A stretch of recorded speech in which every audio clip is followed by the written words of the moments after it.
So in the last video we discussed the problem of unbounded growth in a GBM model and outlined how it can be solved using the Verhulst model, even though the latter model creates its own problems that we are yet to resolve.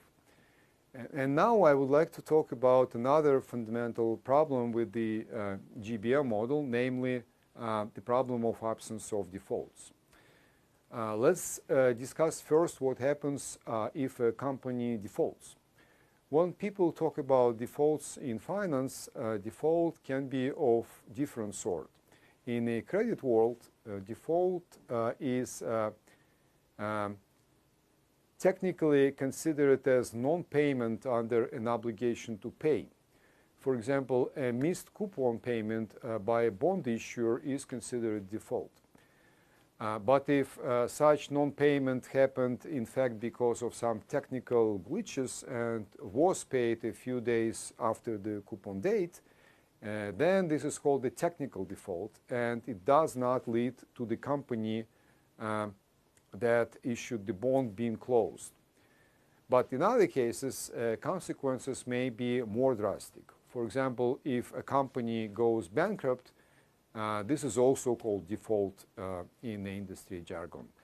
And this can be mathematically described as a drop of the stock price of that company to zero and staying there forever. And another class of default called restructuring can also be thought of as resetting a firm to zero, so that the old stock drops to zero, the old firm dies, and a new firm emerges instead. From now, let's just agree to use the word default for events when a stock price drops to zero and stays there forever, and leave aside more technical terms such as technical default that I mentioned. So, if the actual process of default can be expressed mathematically simply as an event of a stock price dropping to zero, things should be simple then, right?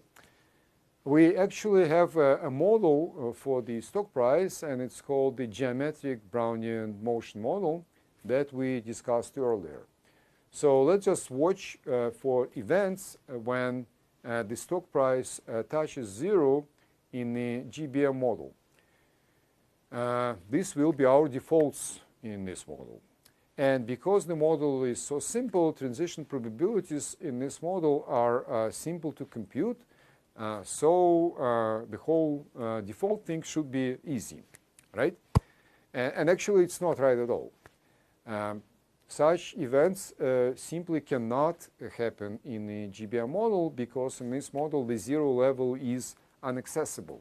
In other words, the GBM model is incompatible with defaults. They cannot occur in this model. And this fact is, of course, known to everyone who studied financial engineering, but implications of this fact are rarely discussed. So let's talk a bit about it. If defaults cannot occur with the GBM model, we should say that the model is wrong in the worst case or incomplete in the best case, which would essentially be more or less the same but just differently phrased. Corporate defaults are rare events with probabilities of the order of 1% or so, but awareness of these events is very essential to the markets. If these events were ignored by the markets, then credit spreads would be equal zero, which is certainly not the case.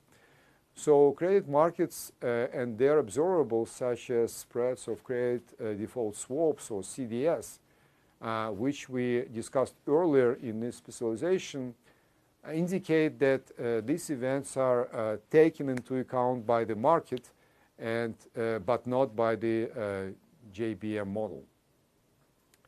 And then the next thing we could try with the GBM model is to draw a default boundary for the stock at some non-zero level, and say that the default probability would be a probability to cross this boundary. And this sounds almost the same as the Merton model that we discussed in the previous lectures, but not exactly the same, because here we talk about a level crossing event for the stock itself. So if you tried this, you would quickly find that such a model would be disastrous, in the sense that you would not be able to calibrate it to both stock prices and credit spreads. The stock in this model would either too quickly run up away from the default or too quickly cross the default boundary. And this is, of course, the reason you never heard about such a model of default. What is used instead is a smart way to describe defaults while still using the JBM model. And this is done in the Merton model, which we discussed when we talked about bank failures. To remind you what the Merton model does, instead of relying on the observable process of a stock price, it uses the JBM model to describe an unobservable process for something called firm value. When the JBM process for the firm value crosses the default boundary at that level of the firm defaults. And in this case, equity value drops to zero simply by the way of enforcing a specific boundary condition. And note the fact that it's done in this way in the Merton model. In other words, the stock price goes to zero in this model by decree, and not as a result of some internal dynamics. There are no other internal dynamics in the Merton model other than the crossing event itself. So the Merton model appears to a capital structure of a firm, uses a capital structure of a firm to build a model of corporate default, and describes it in terms of a process for the firm value. And this leads to a very mathematically tractable model, but at the same time it leads to a lot of questions when you try to use this model in practice. First, the firm value process is unobservable, so you cannot directly measure its drift or volatility. Second, the actual default boundary is hard to know exactly. And in the Merton model, it's given by a notional of a single bond issued by the firm, but in reality that has a more complex structure, so you will never know exactly what number to use in the Merton formula.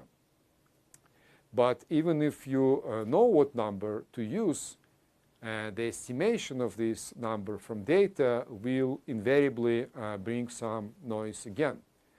So the conclusion is that in the Merton model we actually never know the default threshold with certainty. There are also some extensions of the Merton model that explicitly acknowledge that and construct models with a fluctuating default threshold.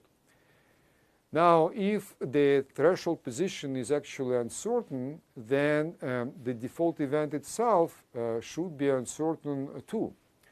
And this means that, strictly speaking, the Merton model and similar models that, when treated properly, are not able, these models are not able to predict with certainty if default occurred or not. Now we can also add to this a very important observation that in the GBM model, the dynamics is completely reversible. If you wait only a little bit after the firm value just crosses the boundary, and remember the boundary itself is uncertain, as we just said, then the firm can actually bounce back to a healthy regime shortly after crossing the threshold. Now imagine that you look at the firm only at discrete times, as is usually happens in practice. In this case, when you know that the firm is close to the boundary, you will not be sure if it actually already crossed the boundary or not, just because of this uncertainty.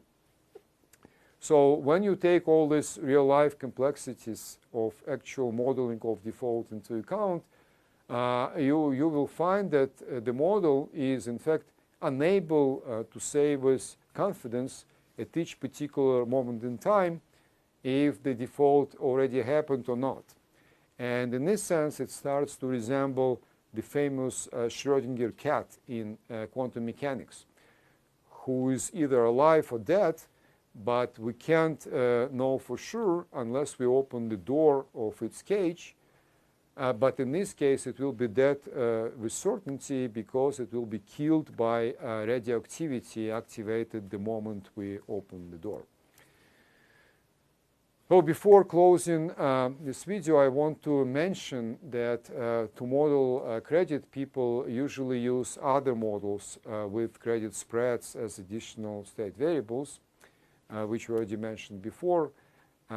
This certainly has more flexibility than the Merton model in describing joint dynamics of stock prices and spreads.